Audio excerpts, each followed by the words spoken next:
Time to come home. Leave me alone! Hello everybody, welcome back to Screenstars. I'm here today to bring you my review for the 2023 action science fiction film Assassin. The film is co-written and directed by Jesse Atlas and it stars Bruce Willis, Andy Allo, Dominic Purcell and Nomanzo Mombasa. Right, the film focuses on Nomanzo Mombasa's character Alexa, who is in the military. She comes home to find that her partner, Sebastian, is in a coma. She thought he was like a probe pilot sort of thing. She didn't understand how he could possibly end up in a coma. And she's approached by Bruce Willis's character, who's kind of the head of this shady government operation that is essentially using humans as like human probes, if you like. And it's a program where you climb in a bath and with some jiggery pokery, they make it so that you can embody somebody else in order to become a hitman sort of thing and take people out. And you've got to kind of put like this little wormy thing in the back of people's heads so that you could take them over sort of thing. So he's ended up in a coma because he was working secretly in doing this sort of stuff. So she has to kind of take over because Dominic Purcell's character, Adrian, is a bad guy who has discovered this tech and he will do anything to own this tech. And so the hunters have now become the hunted. So she has to kind of go into these bodies, try and stop Dominic Purcell, but at the same time find the tech that she needs in order to save her partner from his coma. Right, I hope all that makes sense. It's kind of a fairly complicated way to explain the film. In actual fact, the film is fairly simple in many, many ways. Now, this film plays around with concepts that many of you may be familiar with. Certainly, if you've played games like Assassin's Creed, this film will be like very familiar to you. It's very similar, apart from they're not going in the past, sort of thing. The character will kind of climb in an ice bath. They'll touch the side of the bath with these things on, and then the operator, kind of puts them under, and then they'll wake up in somebody else's body, and then they become like a hitman. And the person whose body they've taken over has no idea what's happening. But also, it's like a weird Assassin's Creed crossed with Quantum Leap almost. So it's a fairly interesting premise here. It's just a shame that they don't really do a great deal with it in this film. And there's a lot of different reasons for that. I think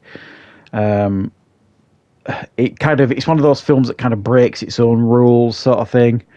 And it's kind of confusing who's in whose body or sort of thing. Who is this person in this body? And you get lots of flashbacks and flash forwards of people jumping in people's bodies, fighting each other, and it almost like they film too much, really. And a fairly simple premise, they tried to put bits and pieces in it to kind of make the film look a bit more interesting, and it just kind of muddied the waters, certainly in my opinion anyway. And it just gets very frustrating and irritating with some of the dialogue as well, because you're reminded when you get put under to keep telling yourself that this is not my body, this is not my body. And eventually that'll kind of bring you back. It's like your safe word almost, but it's all you hear when they're in that body. That's all they're saying. This is not my body. And it gets bloody irritating after a while, I'm not going to lie. And there's no getting around it. It's a pretty dull film with an interesting premise. Now, let's talk a little bit about Bruce Willis. This is his, as far as I'm aware anyway, his final film. His final credited film. We all know now why this is Bruce Willis's last film. We all know his situation, so I'm not going to go into any great detail with that. And if you're not sure, just Google it.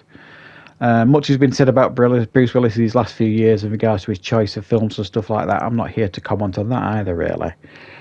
Just really to say on Bruce Willis in this film, he's not in it a great deal. But what he does do in this film is fine. I don't have an issue with what he does in this film at all, but he's probably, if he totted up how much dialogue and screen time he has in this film, it probably wouldn't get past 10 or 15 minutes, potentially. So you don't see him a great deal. Believe me when I say this film is really Andy Allo and Nambaza McBartha. So I think Nambaza McBartha, I believe, is the pilot, and Andy Allo is the person that she jumps into, sort of thing. So they're kind of swapping back and forth, sort of thing.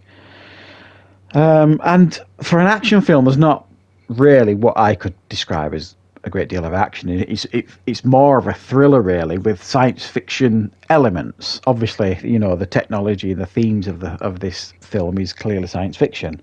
But it's certainly more of a thriller here. I can't even really think of much in the way of action, really, in this film. But it's pretty dull. Most people would watch this and think, oh, this isn't very good, this isn't very interesting. So you could definitely make an argument that it's dull. But I also do think that it's playing around with interesting themes, the film, as well. It doesn't execute them particularly well in the way it's presented, the film, but it is playing around with interesting themes. I just don't think they, you know, nailed it, really, in regards to what they were trying to put on screen. I think they tried to do too much. And I think there was definitely a point in this film where, in my mind, sometimes as I'm watching a film and I'm thinking how much I'm going to rate or review them, I think to myself, what am I going to review? What am I going to rate this one? And there was a point in this film where this was a clear 4 out of 10 from me. And then we got to the ending. And I do think that the twist at the end, I suppose you could call it, elevates this film ever so slightly, because I certainly didn't see it coming, and it did make it far more interesting for me in how it kind of flips it a little bit. So that elevated it, in my opinion, to make it a little bit more of a higher score. But again, there's no getting around it. This is not what you would describe as a great film. It's certainly not Bruce Willis's fault. It's nobody's fault, really, because nobody's bad in the film, not necessarily. It's just a fairly uninteresting film that is playing around with interesting themes, which is a little bit of a shame. But yeah, so that's it. That's the end of Bruce Willis's film career. It would look like that we don't get well. I was saying that they'll probably use him in a voiceover or something in the next couple of years on something. So let's not speak too soon. But yeah, it's a 5 out of 10 for me. Assassin. It's.